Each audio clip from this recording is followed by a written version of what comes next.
My ex was better in bed than you'll ever be, she sneered during a fight. So I quietly packed my bags. She just sent me a panicked text. I'm pregnant, and he wants nothing to do with us. Hey viewers, before we move on to the video, please make sure to subscribe to the channel and hit the like button if you want to see more stories like this. Thanks. The smell of searing garlic and chili flakes should have been the scent of a good night. For me, it was the aroma of an apology. Chloe had been off all week, a storm cloud in human form, her mood a low-pressure system I'd been cautiously navigating around. I thought a homemade puttanesca, her favorite, might be a peace offering. She came through the door with the force of a gust of wind, dropping her bag on the floor with a thud that was more punctuation than accident. Smells strong, she said, not looking at me as she headed for the wine. Puttanesca?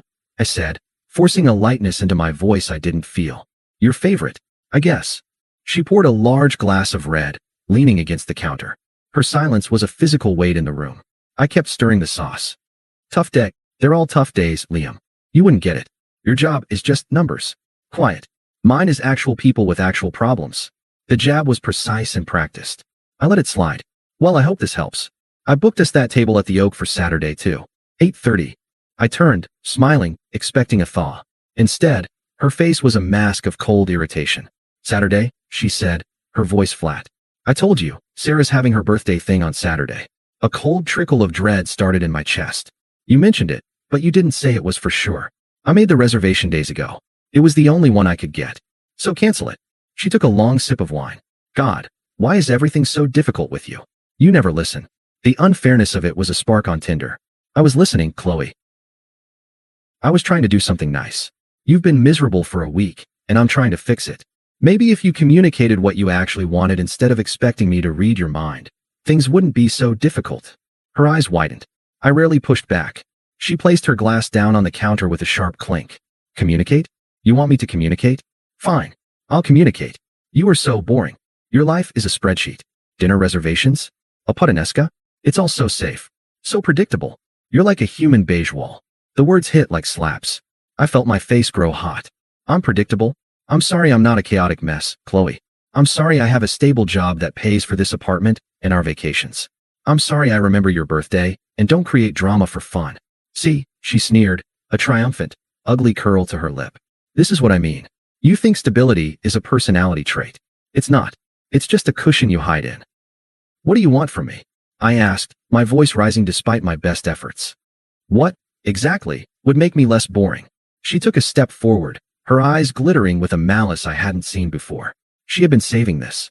She needed a reaction, and she was going to get the biggest one she could possibly engineer. You know what the real problem is? She said, her voice dropping to a venomous whisper. You're just bland. In every way. I shook my head, a bitter laugh escaping. We're just having a fight, Chloe. This is what couples do. They fight. Fair? She laughed, a harsh, brittle sound. You want fair? Fine. I'll be fair. She took another step, closing the distance, her gaze locked on mine. She was savoring this. My ex, Mark? He was a lot of things. Irresponsible, a mess, but he wasn't bland. He was passionate. He was animal. He was better in bed than you'll ever be. The things he could do. I've been faking it with you for months. Maybe longer. I've lost count. The world didn't slow down. It stopped. The sizzle of the sauce in the pan behind me became a distant, irrelevant noise. The air was sucked from the room. Every memory of intimacy we'd ever shared, every quiet laugh in the dark, every trusting touch, shattered and reformed into a grotesque joke. I saw them, in flashes I didn't want, her, and this ghost of Mark, and I was the pathetic audience to my own humiliation. I felt the blood drain from my face. My hands, hanging at my sides, went numb. There was no anger. Not yet. This was too deep for anger. This was a surgical strike on my soul, and all I felt was the cold, hollow void left behind. I just looked at her. I watched the triumph in her eyes, the satisfaction of having finally drawn real blood. She opened her mouth, probably to twist the knife further. What, nothing to say? Can't handle the truth. But I was already moving. I turned my back to her, walked to the stove, and turned off the burner. The puttanesca was ruined, burned, and bitter. I didn't look at her again.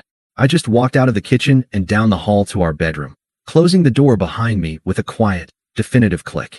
I didn't sleep. I sat on the edge of the bed, in the dark, and let the ice in my veins spread through my entire body. I didn't cry. I didn't rage. I just processed. The 7 years we'd been together played out like a movie on fast forward, and every scene was tainted now. Every "I love you" was a lie. Every moment of vulnerability was a performance. She didn't come to bed.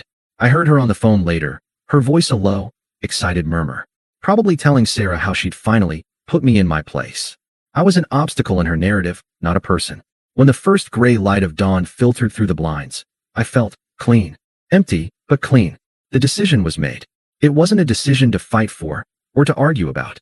It was a logistical problem that needed solving. I heard her shuffle to the guest room around 2 a.m. Good. At 7 a.m., I heard her alarm go off, followed by the shower.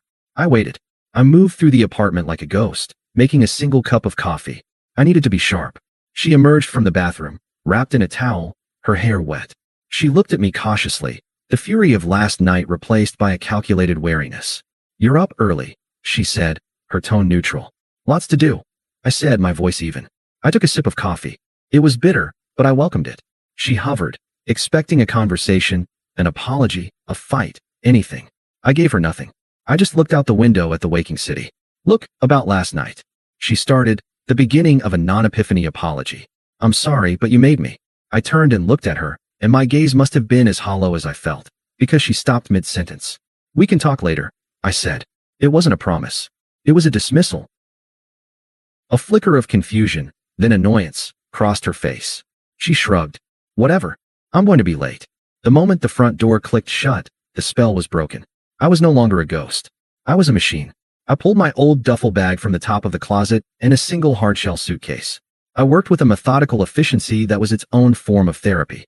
I did not pack sentimentally. I packed for survival. Clothes, toiletries, passport, the folder with my important documents, my laptop and hard drives. I left the photos. I left the stupid, overpriced decorative vase she loved. I left the books we'd bought together. I left every gift she'd ever given me.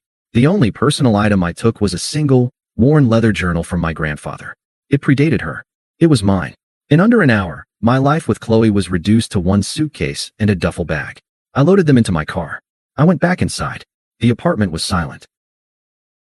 The burned puttanesca pan was still on the stove.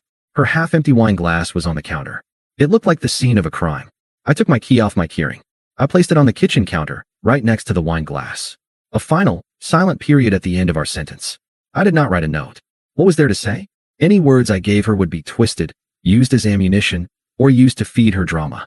My silence was my statement. My absence would be my answer. I walked out, pulling the door shut behind me. I didn't look back. There was nothing in that space for me anymore. It was just a container for the memories of a man who no longer existed, a man she had systematically dismantled with one cruel, calculated blow. As I drove away, I didn't feel heartbreak. I felt a profound, staggering sense of relief. The walking on eggshells was over.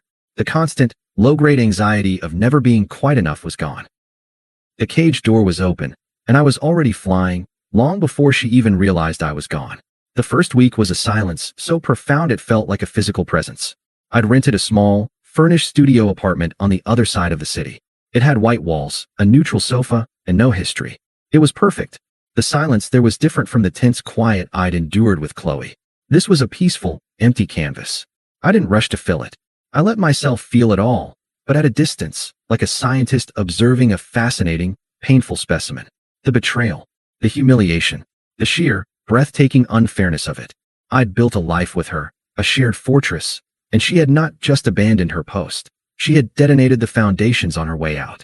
I didn't fight the pain. I acknowledged it, sat with it, and then I got to work. I went to my job and buried myself in the clean, logical beauty of spreadsheets and projections. There was no emotion in a well-balanced equation, only truth. I started running, not from anything, but toward a version of myself that felt stronger, more solid. The burn in my lungs was a feeling I could control. I reconnected with a few old friends, the ones Chloe had always subtly dismissed as your boring college buddies. We drank beer and talked about nothing important, and it was the most meaningful conversation I'd had in years. I was healing. The wound was closing, leaving behind a scar that was tougher than the original skin. Chloe, however, was just beginning to fester. The first attempt came about 10 days after I'd left. I'd missed a work call and saw a voicemail notification from an unfamiliar number. A cold knot tightened in my stomach. I knew. I played it on speaker, my hands steady as I meal prepped chicken and broccoli. Seriously, Liam? You're just going to run away? That's so pathetic. You left your stupid, ancient journal on the shelf. And your good winter coat. I'm not your storage unit. Call me back. We need to talk about your stuff and the rent. Don't be a child. Her voice was sharp, entitled, laced with anger. There was no remorse, only annoyance that I had disrupted her narrative. I felt nothing. I deleted the voicemail and blocked the number. The journal and the coat were relics of a past life. I could buy a new coat. A week later, an email popped into my personal inbox. The subject line was, "We need to talk. Liam, I'm worried about you." This is a really immature way to handle a fight. Running away and blocking me? It's extreme. My therapist says that when people have a breakdown like this, it's often about unresolved issues from their childhood. I'm not angry. I'm concerned. We shared a life for 7 years. We at least deserve a conversation. You can't just ghost me like a bad Tinder date. It's beneath you. Please call me. Chloe, I read it twice. The manipulation was so transparent, it was almost impressive. She was now the concerned, enlightened one, and I was the emotionally stunted project having a breakdown. She was trying to lure me back into the drama, to make me justify my own sanity. I hit delete. Then I created a filter to send any future emails from her address straight to the trash. The peace in my new life was deepening. I'd started learning guitar, the clumsy chords filling the quiet studio. I'd gone on a couple of casual, low-stakes dates. It was refreshing to talk to someone who didn't have a pre-written script for who I was supposed to be. Then, about a month in, my friend Dave texted me. "Dave, hey man, Chloe just texted me asking for your new number. She said it's an emergency. Everything cool?" I sighed. The siege was escalating. Me, all good here. It's not an emergency. Please don't give it to her. Long story, but we're done. Dave, no problem, brother. You got it. An hour later, a text came through from Dave's number, but the voice was hers. From Dave's phone, "Liam, it's Chloe. I know you're getting these. Mark and I hooked up after you left, but it was a mistake. He's already being a jerk, just like I knew he would be. He used me. Can we please just talk? I miss you. I miss us." I stared at the screen. He's already being a jerk. Not, "I'm sorry, but I told you so." An admission that she'd run straight to the very person she'd used to eviscerate me, and it had blown up in her face. The irony was so thick I could taste it. She wasn't sorry for her cruelty. She was sorry her gamble had failed. I didn't reply to the text. I simply texted Dave back. "Me, she's using your phone now. Can you block my number in your settings for a few days? Sorry for the hassle. Dave, geez. Yeah, no problem. Stay strong, man." I put my phone down. The initial cold shock had given way to a steady, unwavering calm. She was unraveling. And I was just beginning to weave a new tapestry. 3 months to the day after I'd walked out, I was on a date. Her name was Anna, a graphic designer I'd met at a bookstore. She had a quiet laugh and didn't feel the need to fill every silence with noise. We were at a quiet tapas bar, sharing patatas bravas and talking about the best cities we'd ever visited. My phone, face down on the table, buzzed once. Then again, and again, a rapid-fire sequence of vibrations. Anna raised an eyebrow. "Someone's popular." "Sorry," I said, flipping it over to silence it. A string of notifications from an unknown number lit up the screen. Not calls. Texts. A lot of them. A cold certainty settled over me. I knew who it was. "Everything okay?" Anna asked, her tone gently concerned.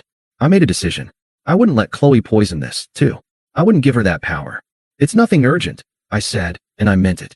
I turned the phone off completely and slipped it into my pocket. Just spam. "Please, tell me about Lisbon." The evening was lovely. I walked Anna to her car, and we made plans to see each other again that weekend. I felt a genuine, unforced happiness. When I got back to my studio, it was late.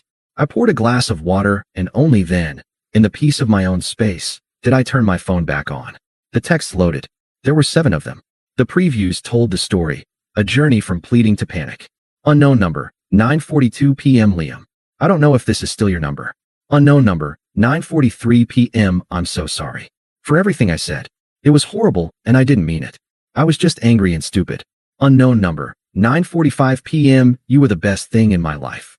The only real thing. I see that now. Unknown number, 9:48 p.m. Mark is a monster. He's gone. He completely abandoned me. Unknown number, 9:50 p.m. The thing is, I'm pregnant. The words on the screen didn't feel real. They felt like a plot twist from a bad movie. I sat down, my mind perfectly, eerily clear.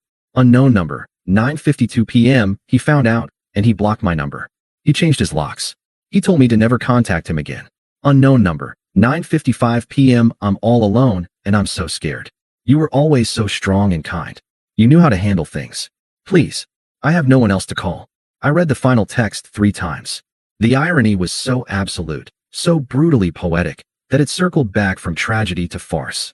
You were always so strong and kind. The very qualities she had mocked as boring and predictable were now the lifeline she was clutching at in her desperation. The exciting, animal passion of Mark had resulted in this: abandonment, terror, and a profound, isolating consequence. I felt no anger, no schadenfreude, not even a flicker of the old pain. Looking at those panicked words, I felt only a profound, clinical pity. It was the same feeling I might have for a character in a documentary about poor life choices. It was detached, academic. She had chosen her storm. She had glorified the lightning, and now she was shocked to be drowning in the flood. I didn't type a response. I didn't ask how far along she was. I didn't offer advice. I didn't say, "I'm sorry to hear that." I simply selected the string of messages and tapped delete. Then I blocked the new number. I finished my water, washed the glass, and got ready for bed. As I lay in the dark, the only thought that crossed my mind was a calm, final assessment.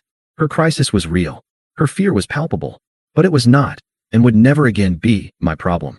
The gym parking lot was my sanctuary at 6 a.m. The world was quiet, the air was cool, and the only sound was the crunch of my shoes on gravel. It was a time for me, a ritual of self-possession, which is why seeing her leaning against my car felt like a violation. Chloe. She was hunched against the morning chill, her hands shoved deep in the pockets of a coat I recognized. My old winter coat. The one she'd complained about in the voicemail. The irony was almost too much. She looked diminished. The glittering, cruel queen was gone, replaced by a pale, tired woman. There was a slight, undeniable roundness to her stomach beneath the coat. The reality of her situation was written on her body. I didn't break stride. I didn't speed up or slow down. I walked towards my car as if she were a stray shopping cart, an obstacle to be moved. Her eyes locked onto me, wide and desperate. "Liam, thank God. You're here." Her voice was a frayed wire, buzzing with anxiety. I stopped a few feet away, my gym bag slung over my shoulder. I didn't say anything. I just waited, my keys in my hand.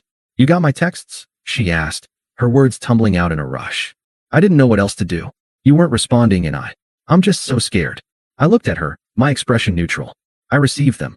The flatness of my tone seemed to throw her. She blinked. "And, Liam, I'm pregnant. The father abandoned me. You said you'd always be there for me." Her voice cracked on the last word, a performance of vulnerability that might have worked on the old me. "That was a promise I made to my girlfriend," I said, my voice calm and measured, like I was explaining a basic contract clause to a difficult client. "You ended that relationship the moment you decided to use intimacy as a weapon. The consequences you're facing now are yours and Mark's to manage." Her face crumpled. Real tears this time, born of panic, not performance. "So that's it. You're just going to abandon me? I'm carrying a child." She gestured vaguely at her stomach, as if presenting evidence. "I'm not abandoning you, Chloe," I said, and the truth of it was absolute. "I disengaged from your life, by your own design, months ago. My responsibility to you ended when you showed me who you really were." The panic in her eyes began to curdle into something darker, uglier. The mask was slipping. "You self-righteous bastard. You think you're so much better than me now? You're just going to walk away from your own. It's not mine," I interrupted, my voice still level, but with a finality that cut her off. "We both know that. The timeline doesn't lie. You made your choice. You chose the animal. Now you have to live with the animal's consequences." The anger flashed fully across her face, her true colors blazing through the desperate veneer. "You're pathetic. You were always a coward. You can't handle a real woman with real emotions. You just hide in your boring, safe little world." I almost smiled. There it was. The same script, the same insults, now wielded from a position of utter powerlessness. They had no sting left. They were just words. "I sincerely hope you have a healthy baby and find the support you need," I said, and I meant it with the detached benevolence of a stranger. "But you will not find it with me. My involvement in your life is over." I pressed the unlock button on my key fob. The car chirped. She was still leaning against it, so I stood, waiting. After a long, tense moment, she pushed herself away from the car, her body trembling with rage and defeat. I opened the door, threw my gym bag inside, and got in. I didn't look at her. I started the engine and pulled away. In the rearview mirror, I saw her standing alone in the vast, empty parking lot, a shrinking figure of her own making. I did not feel triumph. I felt nothing at all. And that was the greatest victory of all. The coffee shop was bustling with the lazy energy of a Saturday afternoon. Sunlight streamed through the large windows, catching dust motes dancing in the air. Anna was laughing, a real, unreserved sound that made me smile in return. We were debating the merits of different coffee roasts, a debate of absolutely zero consequence, and it was perfect. My phone buzzed on the table. I glanced at it. A text from Mark, my old college buddy, not the Mark. The subject line preview read, "You are not going to believe this. Ran into." I flipped the phone over, screen down. "Sorry," I said to Anna. "Work?" she asked. "No, just spam." It was the truth. Anything from that old world was digital spam, clutter to be ignored. Anna smiled, a warm, knowing look in her eyes. She didn't pry. She never did. That was one of the 1,000 things I appreciated about her. We existed in a present that was unhaunted by the past. Later, after I'd walked her home and we'd made plans for dinner the next week, I checked the text. "Mark, you are not going to believe this. Ran into Sarah at the grocery store. The gossip mill is wild. Apparently, Chloe had the baby. A little girl. She's living with her parents out in the suburbs. It's a whole thing. Anyway, hope you're well, man. Let's grab a beer soon." I read the message. The name, Chloe, felt distant, like remembering a character from a book I'd read long ago. There was no tug of nostalgia, no pang of residual hurt. Just a faint, clinical interest in the conclusion of a story. I typed back a reply. "Me, sounds tough. Hope she's doing okay. And yeah, beer next week sounds great. Tell Sarah I say hi." And I did hope she was doing okay. In the same way I hoped the barista who'd been having a rough morning was doing okay. It was a generic, human wish for another person's well-being, entirely divorced from personal investment. I put my phone away and looked around my apartment. My guitar was leaning against the sofa. A hiking guide for a trail Anna and I were planning to tackle was on the coffee table. The silence was peaceful, owned, and full of potential. Chloe was a closed chapter. A lesson learned. The boring, safe man she'd mocked was now living a life of quiet, profound joy. A life he had built deliberately and without her. The exciting, animal passion she'd chosen had left her with a child, a broken spirit, and a room in her parents' house. The ultimate power wasn't in getting revenge. It wasn't in making her see. It was in the simple, unassailable truth that she no longer factored into my happiness. Her existence, her struggles, her consequences, they were all just background noise in a song I was no longer listening to. I was free, and the view from here was anything but boring. Thanks for watching. Make sure to subscribe to the channel and hit the like button. What do you think about this story? Share it in the comments.